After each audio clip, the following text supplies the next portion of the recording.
بسم الله الرحمن الرحيم. الحمد لله رب العالمين، والصلاة والسلام على خير خلقه محمد وعلى آله وأصحابه الطيبين الطاهرين إلى يوم الدين. اللهم إنك عفو تحب العفو فاعف عنا.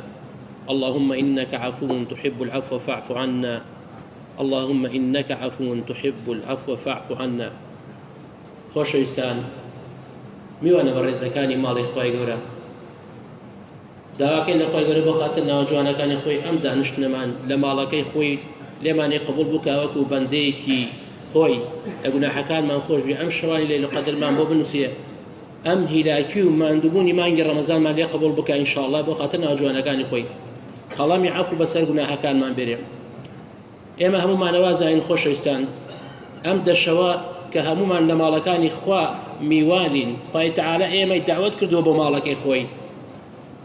لەبەر چییە خۆشەویستان؟ ئەم دانیشتە هۆی چییە؟ هەروەکو لە کتاب و سنەتە هاتیە خۆشەویستان، ئێمە هەموومان ئەزانین بە شەوی لەیلەتول قەدر ناسراوە، یعنی شەوی بەڕێز. ئەو شەوەیەکەوە خوای تەعالا قورئانی بۆ پێغەمبەر صلی الله علیه وسلم داگوڵێ، یان زانایان دوو بۆچوونیان هەیە. بۆچوونێکی ڕاست ئەوەتانێ ئەڵێن خوای تەعالا ئەفەرمێ ئینا ئەنزەلناه فی لەیلەة القەدر، یعنی قورئانمان لە لەوح المەحفوظەوە جوملەتەن کامل لە بۆ کێ داگردیە؟ بۆ بەیت العیزە لە ئاسمانەکانی دنیا. ئینجا لەوێشەوە لە ئاسمانەکانی دنیاوە لە ڕێگەی جبریلۆ خوای تەعالا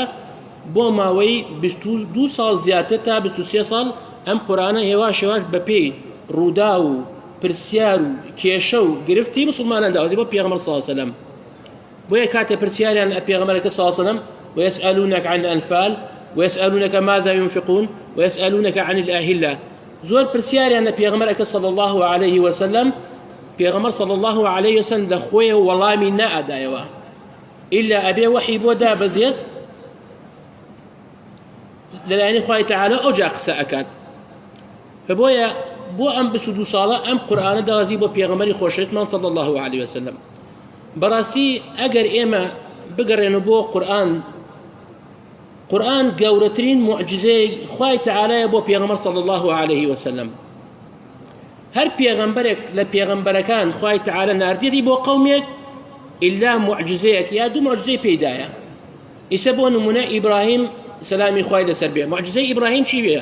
کاتێک قەومەکەی ئەیکەنە ناو ئاگرەکە، خوای تەعالا فەرمانەکە ئەفەرمێت وقلنا يا نار كوني بردا وسلاما على إبراهيم، تنها تايبة بإبراهيم، نيفرمو كوني بردا وسلاما، أجابي فرمو بردا وسلاما يعني هر شيء نأسوتن، بس خوي تعالى فرمي كوني بردا وسلاما على إبراهيم، تايبة من دبو إبراهيم. يان موسى عليه السلام خوي تعالى كان معجزيك بيداي كده معجزانك واد دارك إفرادا بمار دست يكرده باخلي دوای دووبارە دەرێکردووە و گوڵۆپێک ڕۆشنایی ئەدا. گەورەترین معجزەش ئەوە بوو کە کاتێ بە دارەکە دای لە بەحرەکە لە دەریاکە فانفلق فكان كل فرق كالطود العظيم. ئەم دەریا گەورە بە فەرمانی خوا بەلێدانی موسا بیە دوو لەتەوە لەناو ڕاستیەکە ڕێگەیەکیان بۆ کرا موسا و هاوڕێکان لەوێ دەرچوون وەکو دوو شاخی گەورەی لێهات. یان عیسا سەلامی خوای لەسەر بێ، خوای تەعالا چەندها مۆجزەی دا پێی، وەکو ئەوە بوو کە مردوو زیندوو ئەکردەوە، کوێری ساغ ئەکردەوە بە ئیزنی خوای تەعالا، گەڕ و گوڵ و نەخۆشیەکانی بە دەستی هەڵ دەسێ دوعای بۆ یەک چاکە بووە، هەتا خوای تەعالا ئەوشی پێیدا کە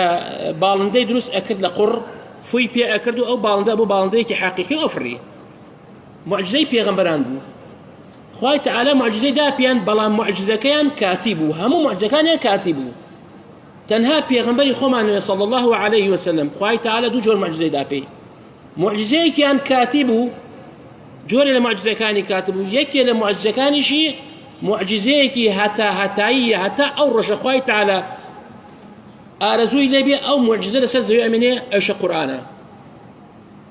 معجزە کاتێکانی زۆر بۆ کە ئەوەتە خوای تەعالا داوای کە دەخوا کەمانی بۆ بکاتە دوو لەتەوە، و بحقیقتش ئەمڕۆ بەزان لە ڕێگەی زانست سەلمێنراوە کەمان دەکاتی خۆی بووە بە دوو لەتەوە، دووبارە گەڕاتەوە لەکاو بەیەکتری. و چەندها معجزە هەیە پێغەمبەر صلی الله علیه وسلم لە کاتی خۆیان دوعای بکردایە پێغەمبەر صلی الله علیه وسلم لەو کاتە دوعاکەی یەکسەر گیرا بوو.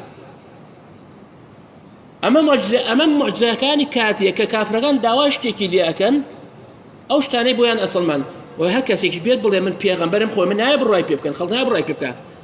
ولقد أرسلنا رسولنا بالبينات بينات بەڵگە و کتابی لەگەڵانە خوار وەگاڵتە نیە ئەمڕۆ لە یەکێ لە هەندستان دەرچێ بڵێ من پێغەمبەرم وڵاتی خەڵک شوێنی کوێ و دوای پێغەمبەری خۆمان صلی الله عليه وسلم هیچ پێغەمبەرێک نایە یعنی هەر کەسێ هات وتی من پێغەمبەرم دوو لە ڕوقەدرتان و دوو لە مزگەوتەکە پێی ئەڵێن تۆ درۆزنی پێغەمبەر دوای محەممەد المستەفا صلی الله عليه وسلم هیچ پێغەمبەرێک نایە محەممەد المستەفا صلی الله عليه وسلم کۆتا پێغەمبەرە هەروەکو لە قورئانە خوای تەعالا ئاماژەی پێی کردووە فبۆیە خوای تەعالا ئەم معجزەی پێی بەخشی لەبەر ئەوە دوای پێغەمبەر صلی الله عليه وسلم هیچ پێغەمبەرێک نایە ئەم قورئانە هەتایە ئەبێ لە زەوی بمێنێ هەتا خوا حەز بکە و ئەگەر خوای تەعالا حەز بکە ئەم قورئانە لەسەر ئەرز نەمێنێ لە ڕۆژی قیامەتەیان بە لە ڕۆژی قیامەت زانایان ئەڵێن ئەم قورئانە لەسەر ئەرزا نامێت ڕۆژێکیان مسلمان کاتێک کە لەسەر زەوی نامێنێ دیندار کەم ئەوێ ئیسلام زەعیف ئەوێ ئیماندار کەم ئەوێ خوای تەعالا ئەم قورئانە لەسەر ئەرزا هەڵ ئەگرێت کە کاتێ هەڵیگرت بەیانی ئەو قورئانانە لەو کتێبەکانە ئەبینی لاپەڕەکانی سپی و بە یەک کەلیمەتیان نەمای بە ئەمری خوا ئەوەیشی قورئان لەبەرێتی بەیانی هەڵەسێ ئەڵێ ئای من دووەکە قورئان لەبەر چەند کەلیمەیەکم لەبەری هیچ نەمای لە سێنگم ئەمە ئەمری خوای تەعالایە معجزەی خوای تەعالایە فبۆیە خوای تەعالا ئەم قورئانەی بۆ سەر پێغەمبەر صلی الله عليه وسلم داگردە خوارەوە بۆی بێتە معجزەیە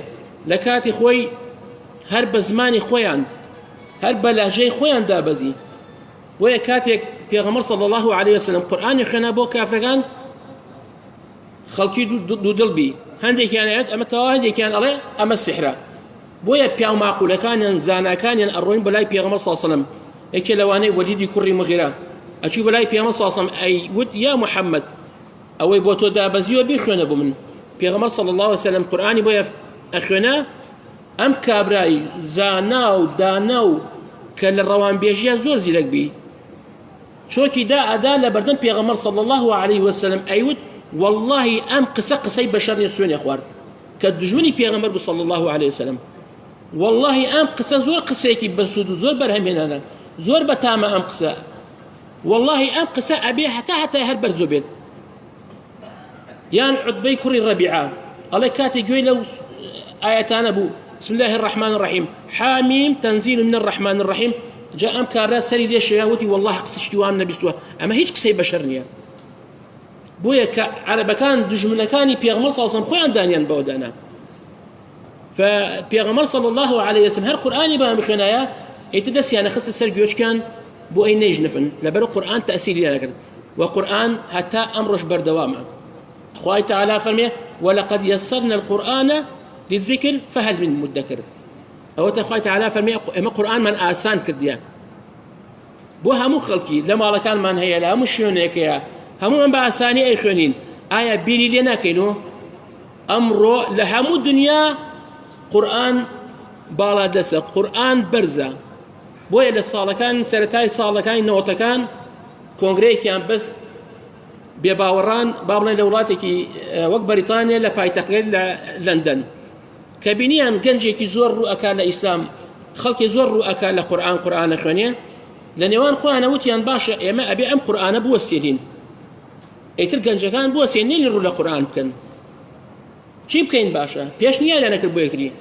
یەکێکیان وتی با هەرچی قورئان هەیە هەڵیگرن کۆیکەن لە شوێنێ پارەمان هەیە هەمووی بسێنین هەمووی بستێنین ئیتر قورئان نامێنێ خەڵک ڕوو لە ئیسلام ناکات یەکی هەرێکی قسەی کرد یەکێکیان هەڵساوە سەر پێ و خەری نەگردی وتی چی ئەستێنن قورئان ئەستێنن وتیان بڵێ وتی با بێژم پێتان با قسێکتان بۆ بکەم وتی والله ئەو قورئانەی ئێوە ئەتان بیسووتێنن لە ناو سینگی مسلمانانە هەر ناو سینگیان سبحان الله مناڵێک تەمەنی 10 ساڵە قورئانی لەبەرە نەک هەر عارەب تەنها ڕاستە بۆ عارەب داوازیە بەڵام ئەوەنە غەیری عارەب قورئانی لەبەر کردی عارەبەوە قورئانی لەبەر نەکردیان هەر لە شارەکەی خۆمان شارێکی کفری بزان چەند کەس قورئانی لەبەرە یەکێ لە ئێمە مامۆستاکانێکی بەرنمێژگا یەک غەڵەت بکە چەند کەس لە دەست و ئاگادارێکە ئەمە ئیعجازی قورئانیە خۆشەویستان کە بۆیە زۆر هەڵیاندا بۆی قورئان بوەستێنن بەڵام قورئان ناوەستێ خوای تەعالا چیە فەرمێ ئینا نەحن نەزەلنا الذیکر وئینا له لحافظ خوای تعالی فەرمێ ئێمە خۆمان پارێزگار لێکەین فبۆیە قورئان بۆ ماوەی 22 ساڵ تا 23 ساڵ زانایان ئەفەرمن دابەزیوە بەپێی پرسیار و ڕووداوەکان و کێشەکان بۆ نمونە یەکێک لەو کێشانە باس ئەکەین ئەڵێ پێغەمبەر صلی الله عليه وسلم کاتێک ئەچێ بۆ مەدینە لە مەدینە ئەصحاب و یاران کۆ ئەبن لە دەوری هێوا شێواش خەڵق ڕوو ئەکا لە ئیسلام و ئەچێ بەلای پێغەمبەر صلی الله عليه وسلم بێدینەکان کافرەکان باڵێن چیەکەن ئەڵێن هێوا شەش ئەوتا محەممەد خەریکە شوێنکەوتوانی زیاد ئەکا ڕوو لە زیادبوونەکە یەکێ لەوانە ئەربەدی کوڕی ڕەبیعە ئەڵێ یەکێکە کاپیاوێکی دەوڵەمەندە بەهێزە دەسەڵاتدارە لە شوێنەکەی خۆی ئەتوانێت هەرچی هەموو شتێ بکات بە هاوڕێکی خۆشەویستیەوە بانگێکە ئەڵێ ناوی عامری کوڕی توفەیل ئەڵێ یا عامر ئێمە ئەوەتە خەڵکە لە ئێمە وازەتێ ئەچێ بۆ لای محەممەد با بچین ئێمە محەممەد بکوژین پلانێکی بۆ دانین و ئیتر بۆ خۆمان هەینە سەر گەورەی عارب بەڕێ ئەکەون نەچن بۆ مەدینە بە لای پێغەمبەر صلی الله عليه وسلم جا عامر پێی ئەڵێ یا محەممەد گەرەکمە بە تەنها لەگەڵ تۆ قسە بکەم پێغەمبەر صلی الله عليه وسلم فەرموو قسە بکە عامر ئەڵێ گەرەکمە بە تەنیا پێغەمبەر صلی الله عليه وسلم ڕازی ئەبێ بە داواکارەکەی لەگەڵ عامر جیا ئەبن و ئەچنە ژوورێکە جا عامر لەگەڵ هاوڕێکەی ئەربەد لەگەڵ عامرە ڕێک ئەکەون ئەربەد ئەڵێ من قسە ئەەکەم لەگەڵ محەممەد تۆ بڕۆ پشتیوە شمشێرەکە دەرکە بە شمشێرەکەت لە محەممەد بیکوژە و نەجاتمانەوێ دەی جا هەرسێکیان ئەربەد لەگەڵ عامری کوڕی توفەیل لەگەڵ پێغەمبەر صلی الله عليه وسلم ئەچنە ژوورێکەوە ئەربەد قسەی لەگەڵا ئەکات ئەڵێ یا محەممەد ئەگەر من بوومە موسڵمان تۆ چیمە دەیتێ ئەڵێ هەرچی بۆ موسڵمانان هەیە بۆ تۆش هەیە ئەڵێ نەخێر من گەرەکمە تۆ مردی دوای تۆ من ببم بەجێگر پێغەمبەر صلی الله عليه وسلم فەرمێ خۆ ئەمە پاشایەتی نییە ئەمە پێغەمبەرایەتیە خوای تعالی خۆی خەڵکە هەڵبژێرێ من ناتوانم کەس هەڵبژێرم ئەڵێ باش دە من بکە بە شەریکت پێغەمبەر صلی الله عليه وسلم ڕازی نابێ ئەڵێ ئەمەش پێغەمبەرایەتی شەریکیان نییە ئەڵێ دە باشە تۆ لەسەر شارەکان بە پاشابە و سەرگەورە بۆ مش ئاوایەکان پێغەمبەر صلی الله عليه وسلم بەمەش ڕازی نابێ ئەڵێ باشە یا محەممەد لە شەڕ هەچیمان دەستکەوت دا بەشەکەین پێغەمبەر صلی الله عليه وسلم بەمەش ڕازی نابێ ئەڵێ خوای تعالی فەرمانمان پێکە هەرچیمان دەستکەوت بە پێ ئاەتی قورئان ئێمە دابەشەکەین لە خۆمان دابەشی ناگەین جا عامر لە پشتیۆیە ئەربەد هەر چاوی لێکە ئاماژە لێکە ئەوە دەستکە شمشێرەکەت بدە لە محەممەد لەدەوا بیکوژە مەشغوڵیکە دەستی ئەبا بۆ شمشێرەکە بدە لە پێغەمبەر صلی الله عليه وسلم ئەڵێ هەر دەستی وشکە بێ لەبان شمشێرەکەی هەرچەند ئەکا دەستی لە شمشێرەکە ژیان نابێ شمشێرەکەی دەرناچێت دەشتەوە جا پێغەمبەر صلی الله عليه وسلم ئەبینێت ئەربەد چاوی ئەجوورە ئیشارەت ئەکا بە هاوڕێکە لە پشت پێغەمبەر صلی الله عليه وسلم پێغەمبەر صلی الله عليه وسلم بەرەکاتە دەوا تەماشاکە عامر دەستی هاوبان شمشێرەکەوە عامر پێغەمبەر ئەبینێ صلی الله عليه وسلم دەسەکاتە لە زین تێک ئەچێت چونکە پێغەمبەر صلی الله عليه وسلم هەیبەتێکی بووە ئەڵێ بۆیە پێغەمبەر صلی الله عليه وسلم فەرمێت اللهم أكفنيهما يا اللهم أكفيني شرهما خوای گیان لە شەڕی ئەم دوو کارا بمپارێزە ئەڵێ دەرئەچنە دەشتۆ دوعایان لێکا پێغەمبەر صلی الله عليه وسلم دەرئەچنە دەشتۆ عامر هین ئەربەد نەختی ڕێەکەن ئەڵێ ئەربەد هەورە تریشقێتی ئەدار یەکسەر ئەیسووتێنێ هەر لەورە عامر ئەمێنێ عامر ئەگەڕێتەوە بەلای پێغەمبەر صلی الله عليه وسلم ئەڵێ یا محەممەد تۆ دوعات کرد لە هاوڕێکەم داوات کردە خوا ئەوە خوا هاوڕێکەمی کوشت دوعاکەت قبول بی بەڵام گوێ لە من بگرە بەیانی ئەبێ مەدینە وا لێ بکەم مەدینە بڕوخێنم بەسەرتا هەر دار خوڕمایەک ئەسپێک لە هەر کۆڵانێک 5-6 گەنجی بە قووەت و بەهێز دانم بۆی تۆ بگرم پێغەمبەر صلی الله عليه وسلم فەرمێ خوای تعالی منە پارێزیە هەرەوە ناڵێت ئەڵێ کاتێ ئەمیش لە ماڵ و دەرەچێت لای پێغەمبەر صلی الله عليه وسلم دەرەچێ بەلۆ بگەڕێتەوە بۆ شوێنەکەی تووشی نەخۆشی وشتر ئەبێت لە چۆکی هەرچەند ئەکا ناتوانێت بگەڕێتەوە بۆ شارەکەی بۆ شوێنەکەی خۆی لە ڕێ ئەدا لە زەوی هەر لە ڕێ ئەژنۆکانی هەردوو ئەژنۆکەی ئەپەنمێ کاتێ ئەپەنمێ لە شەو خۆی ئەدا لە زەویتر ناتوانێت ڕێکا بۆیە خوای تعالی لەوێ ئەمرێت هەر لەوێ ئەمرێ ئەیش لەوێ ئەمرێ بە دوعاکەی پێغەمبەر صلی الله عليه وسلم بۆیە خوای تعالی ئاەت داگرێ بۆ پێغەمبەر صلی الله عليه وسلم يسبح الرعد بحمده والملائكة من خيفته ويرسل الصواعق فيصيب بها من يشاء وهم يجادلون في الله وهو شديد المحال سبحان ربي العظيم خلق كيد بو بيغمبر صلى الله عليه وسلم دا أنا أو تخوي تعالى أي بارزة بو يخوي تعالى زور جا بيغمبر صلى الله عليه وسلم بارسوا لا شر ناحزن أو آفة يهوديك بناوبانجا شاتك أن يلبوا بيغمر صلى الله عليه وسلم جهري تياكا بوي بيغمر بكجية بلام دور روايته هيك كي أنا خويت على جبريل أن يلي الله يدس يا محمد أم شاتا مسمومة يعني جهري تياكا أم آفة يهودية قالك بتكجية خويت على لو جهري بار الزيا روايتي كشيء الله شاتك خويت تجوا الله يا محمد من أنا مسموم خويت على شيء بار الزيا بويا خوش إنسان أما كشي معجزة قرآن عظمتي قرآن أم قرآن إيمي كوكر ديت ولا ميا لم شنا وهروها أم قرآن كوا إيمي خوش يذكر ديت لدل يكتريا فدعوا كان بخاطرنا وجوانا كان خوي بخاطر اسمي عظيم خوي أم قرآن بكاتب بهاري دل كان من